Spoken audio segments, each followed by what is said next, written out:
It's 12 minutes to 8. Tech Talk with Ray and Alex. Looking at the world of IT from those who know, looking at you, Alex, and those of us who don't. Over to you, Ray. Oh, we're getting rid of that, Alex. That is not the intro we need. How are you, my friend? I'm good. How are you? Yeah, really good. We're talking now to Alex Zarhoff-Reuts, technology editor of ITWire.com. I had a whole heap of notes. I've lost them. Look, I do know one thing. The iPhone came out. So what's the verdict?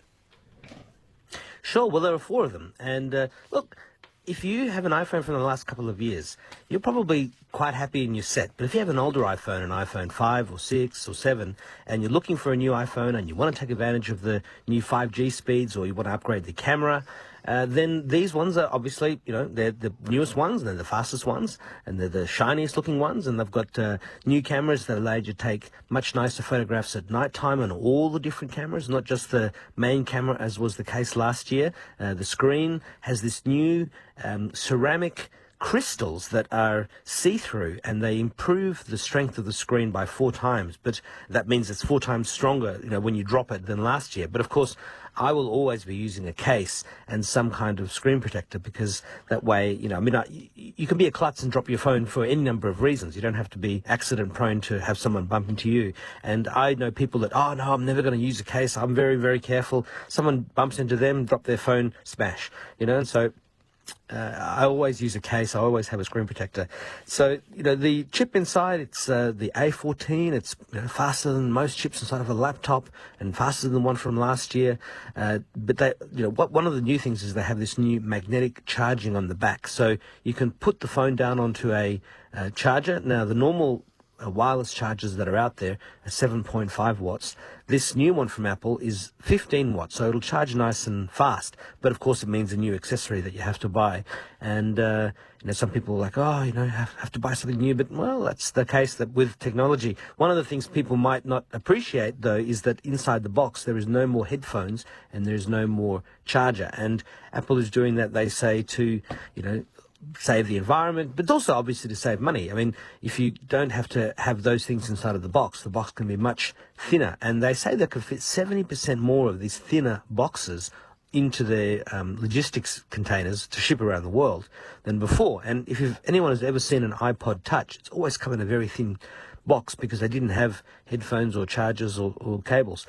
One thing they have done, though, is they've changed the cable that plugs in the bottom is the same. It's a lightning. So if you've got a lightning cable, it's the same. But the other end that is normally rectangular, called USB-A, they've now changed this to a thing called USB-C. And they did that with last year's iPhone 11 Pros as well. And if you have a USB-C charger, which have come down in price, and Apple has even dropped the price of its USB-C charger because they're no longer including one in the box, you can charge your phone to 70% full in just 30 minutes. So there are trade-offs here and there, and they've had to do that because 5G is not a cheap thing to make. The new screen, for example, is not cheap. There's lots of different costs, and they've managed to keep the prices the same whilst increasing lots of different things, including battery life and making it thinner. You mentioned the 5G, and the new models are all 5G compatible, but there was also some news about Telstra. They've unveiled their 2000th 5G tower and all the equipment. Is it Telstra or the other providers? They're all competing against each other to get it going. Optus and Vodafone, everyone's into 5G?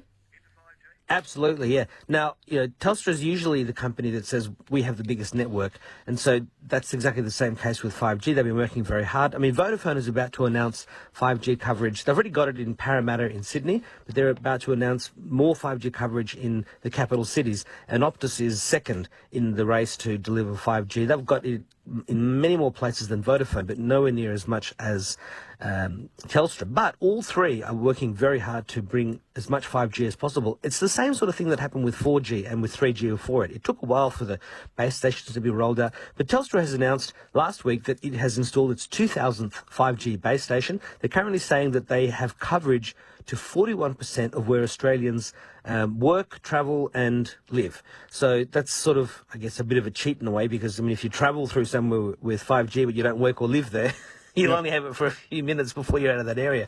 But they do say that they'll have 75% of the population covered by June 2021. So, look, I had a look, and I can see that in Wodonga, West Wodonga and Albury, there's lots of 5G coverage. I mean, you can go to the Telstra coverage map and have a look. But, for example, in Shepparton, there's no 5G coverage at all, just lots and lots of 4G.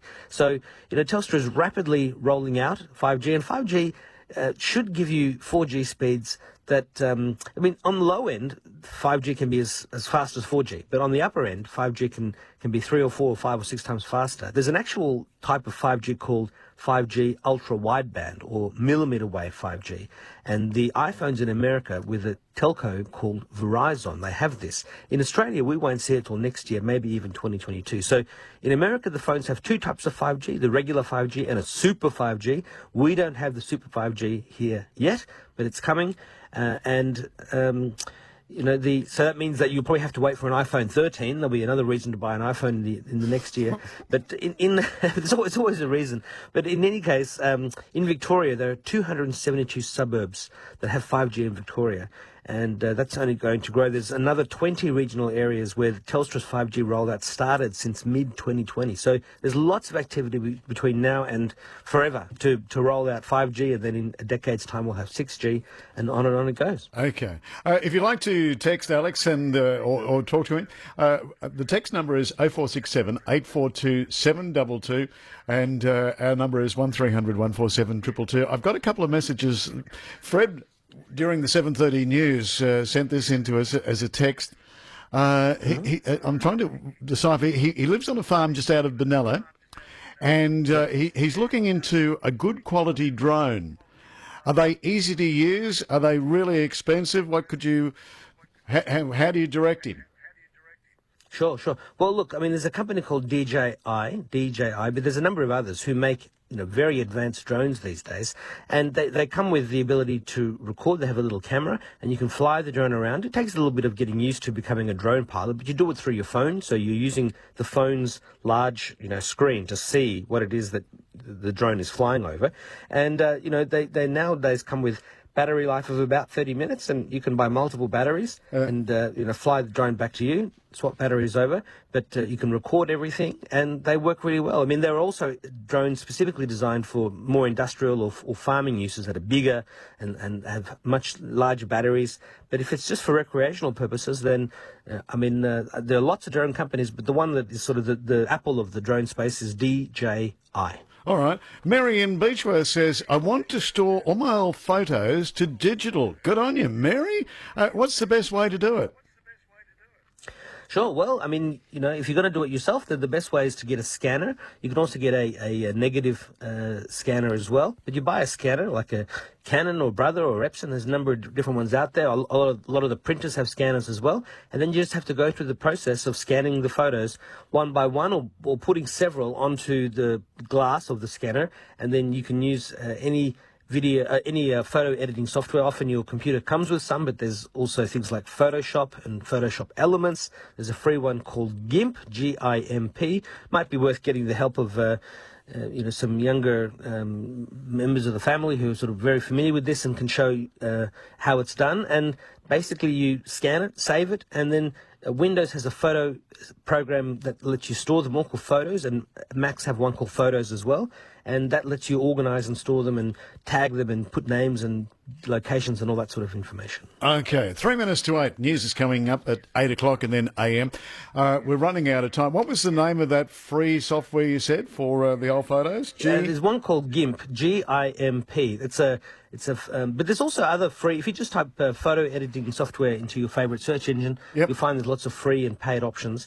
And that photos leads me to the People's Choice Photo Competition. Yes. From ASCA, the Australian Seniors Computer Clubs Association. We spoke about it last week. They're having a conference on November the 10th from 9 a.m. to 4:30 p.m. I'll be the MC and the closing keynote speaker, and we'll have Google and a bunch of other people that will teach you how to live your best online life. It's for any age, not just for seniors. But we have one of the most exciting and popular things is the People's Choice Digital Photo Competition. Now, we've got a bunch of different categories that have already been judged, but the People's Choice one, we're asking people to please come to the ASCA site, ASCA, ASCCA.org.au.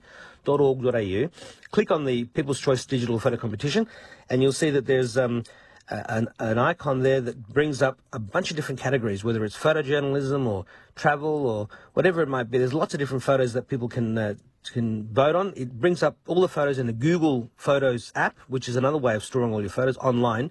And then there's a form that that you can go to tell us which photo you think is the best one. So there's people, portrait, landscapes, seascapes, animals, open, photojournalism, and it's called the 2020 ASCA Photography Competition, and we hope that people join that next year and enter their photos. Okay, you said it was on the 10th of November. I remember you saying this is a day-long Zoom conference.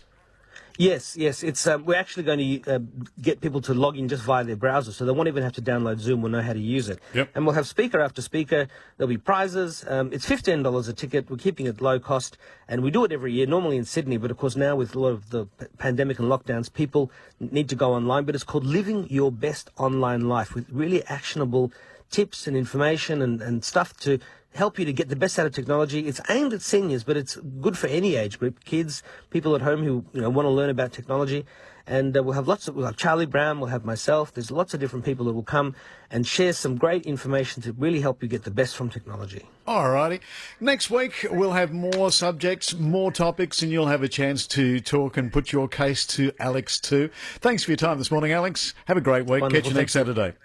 Thank you, Ray. Bye-bye. And that's the man from the computer store, no, from itwire.com.au. It's Alex Zahoff-Reutz. Our news is coming up in just a moment.